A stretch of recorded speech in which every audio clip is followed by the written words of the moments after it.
At its absolute peak, the Mongol Empire covered a staggering 24 million square kilometers. It ruled over 100 million people, and it connected east and west in a way nobody had ever seen before. It was, and still is, the largest single land empire in all of human history. And the craziest part? It was built by nomads.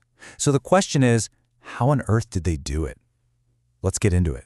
I mean, this is the central puzzle we're going to try and solve, right? How did a bunch of tribes, people who lived on the move in the vast open steppe, manage to create a sophisticated, world-changing empire that would literally reshape the map? It almost doesn't seem possible. And this right here, this says it all. On the left, you've got their home, the endless, rolling grasslands of Mongolia. And on the right, that's what they built. An empire so huge it stretches from the Pacific Ocean all the way to Central Europe. The scale is just, it's hard to wrap your head around.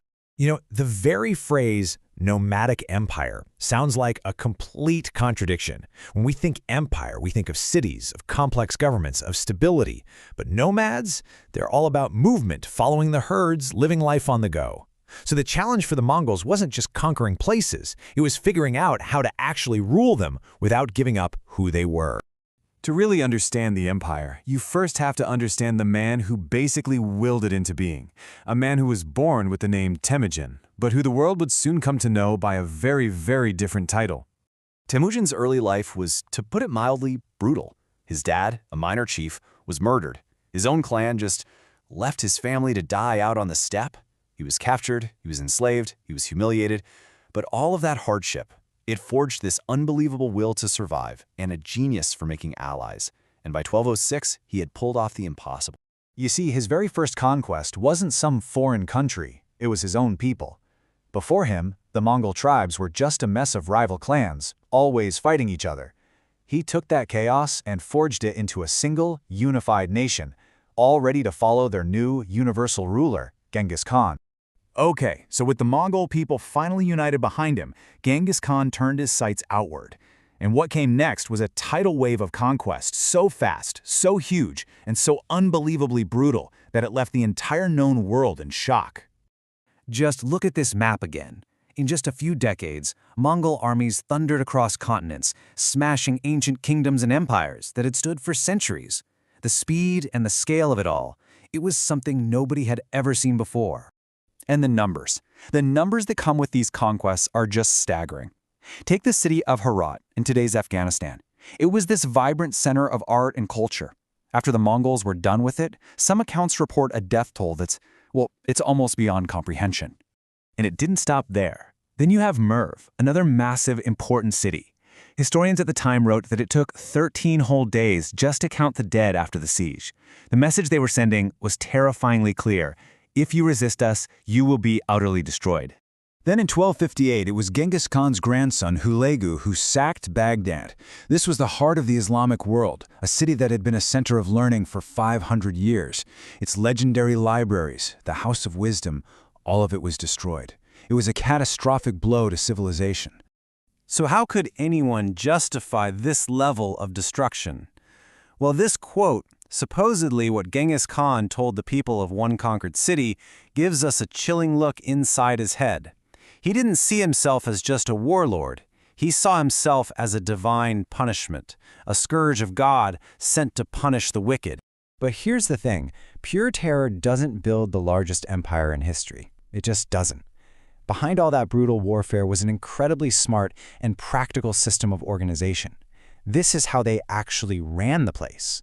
The whole foundation of his power started with the army. He completely shattered the old, messy tribal loyalties by mixing warriors from different clans into new units, all based on this simple system of tens. A soldier's loyalty was no longer to his old clan chief. It was to his commander and ultimately to the Khan himself. It was so simple and it was absolutely genius. Now, to hold this new empire together, you need a rule book, and for the Mongols, that was the Yasa. It was basically a legal code that blended old Mongol traditions with the Khan's own laws. It covered everything from military rules to setting up a mail system, giving the whole empire one set of laws to follow. So how did a bunch of nomads manage all this? The answer is one word: pragmatism.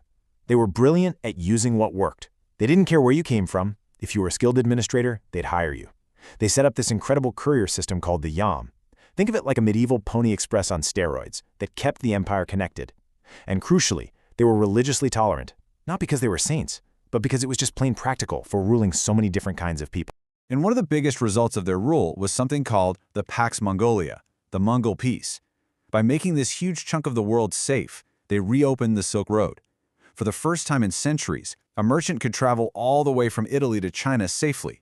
This led to this incredible explosion of trade, ideas, technology, everything, flowing between East and West. So, this brings us right to the heart of it all, the legacy of the Mongols. How do you square these two images, the brutal conqueror who destroyed cities and the practical ruler who connected the world? This slide just lays it all out, doesn't it? On the one hand, you have the unbelievable destruction, the millions of lives lost, the sheer terror. But on the other hand, that very same conquest created this huge, secure space that brought civilizations together. They were, at the exact same time, both destroyers and unifiers. And I love this illustration of Kublai Khan, Genghis's grandson. It captures that blend perfectly. You can see the traditional nomad tents, the yurts, right next to these luxurious silk robes and all the signs of incredible imperial wealth. They were ruling a massive empire, but they never totally forgot where they came from.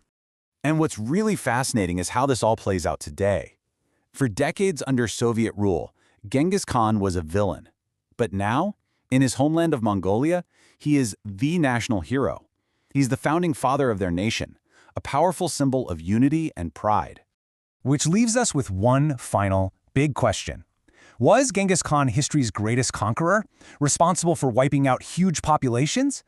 Or was he its greatest unifier, the man who brought the world closer together and, in many ways, kicked off the modern era?